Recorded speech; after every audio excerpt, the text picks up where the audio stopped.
Narciso parou de olhar o reflexo. Agora ele escuta o eco do algoritmo. Engraçado, a civilização passou milênios prometendo consciência e terminou fabricando gente que desbloqueia a tela do celular 140 vezes por dia para verificar se ainda existe. Esse é o ápice da experiência humana. O macaco ansioso atualizando a própria dissolução em tempo real. E o mais bonito é que chamaram isso de conexão. Narciso parou de olhar o reflexo. Agora ele escuta o eco do algoritmo. O espelho ainda tinha alguma dignidade. O espelho, pelo menos, devolvia silêncio. Hoje não.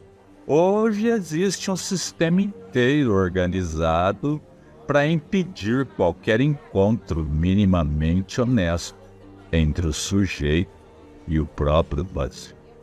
Tudo vibra, tudo chama, tudo pulsa, tudo exige reação.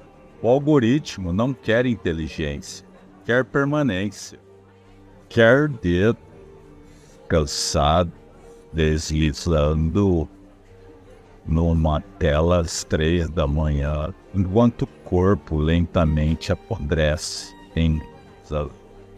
A internet transformou a solidão numa linha de produção, e o sujeito contemporâneo aceitou isso com alegria quase pornográfica. Ele acorda oferecendo dados, dorme oferecendo rastro, deseja através de interfaces, sofre através de interface, goza através de interface. Até o colapso agora precisa performar circulação. Ninguém mais sente sem imaginar a própria sensação convertida em conteúdo. Isso é extraordinariamente miserável. E talvez seja exatamente por isso que ninguém consiga mais parar. Porque, no fundo, o sujeito percebeu uma coisa insuportável. Fora da circulação, talvez não exista nada. Narciso morreu de uma forma muito mais humilhante do que a mitologia havia previsto. Hoje, ele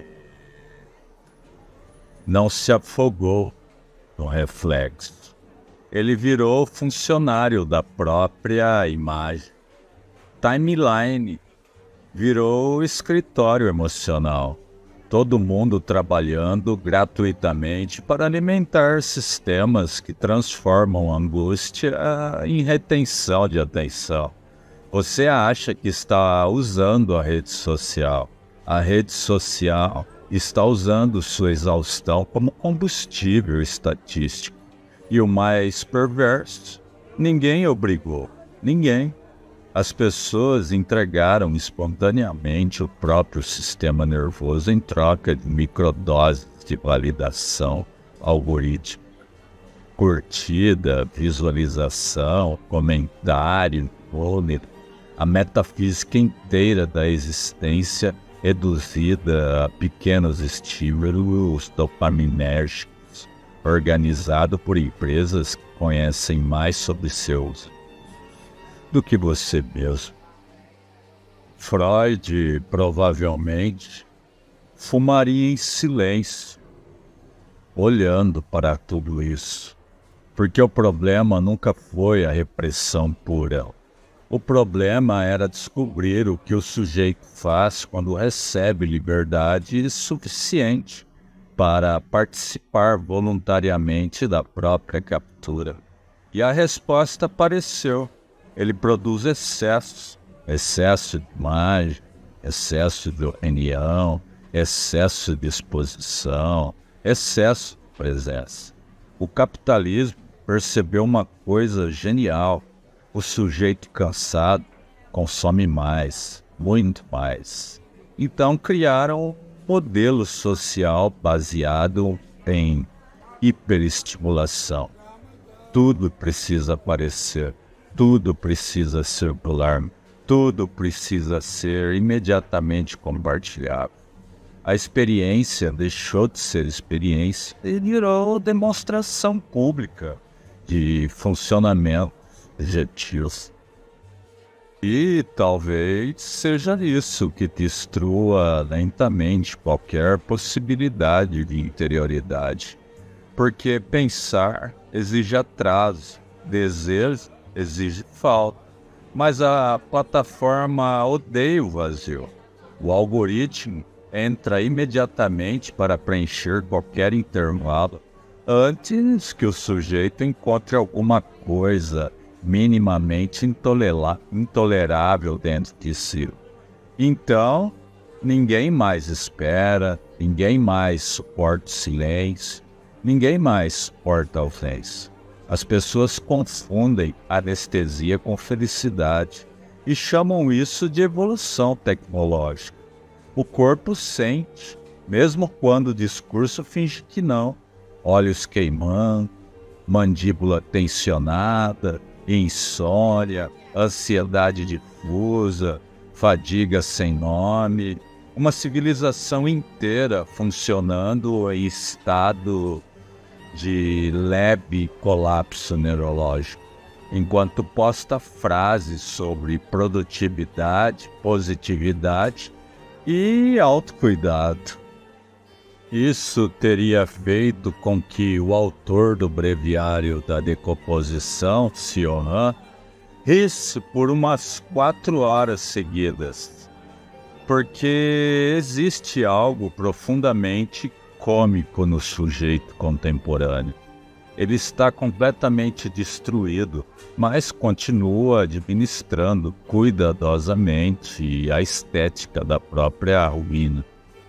Filtros, ângulos, narrativas pessoais, pequenas performances emocionais calculadas para parecerem espontâneas. Até o sofrimento virou design de interface. E no meio disso tudo, existe uma pergunta silenciosa que ninguém formula direito. Quanto daquilo que você chama de eu ainda sobrevive sem a mediação tecnológica? Talvez quase nada.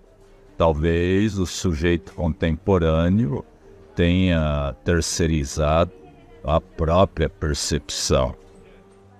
Ele já não olha o mundo, olha versões do mundo organizada para a retenção de atenção. Já não deseja, replica impulsos produzidos industrialmente. Já não pensa, reage. A consciência virou reflexo condicionado de fit. Isso não é exatamente uma tragédia. Tragédia pressupõe grandeza. Isso aqui é mais baixo, mais burocrático, mais cansado, uma espécie de decomposição administrativa da própria subjetividade. E enquanto tudo isso acontece, o algoritmo continua ouvindo. Silencioso, preciso, insaciável. Ele sabe quanto tempo você parou numa imagem, quanto tempo hesitou antes de fechar uma janela, quanto tempo observou um rosto, quanto tempo permaneceu acordado e tentando preencher alguma ausência impossível de nomear. Você pensa que está sozinho no quarto, mas existe uma máquina inteira calculando sua permanência. Narciso percebeu tarde demais. O lago devolveu imagem. O algoritmo devolve repetição. Só repetição. O resto é cansaço organizado em alta velocidade. Se quiser, o texto está na descrição. Se não quiser, o algoritmo o agradece do mesmo jeito. A louca do rolê.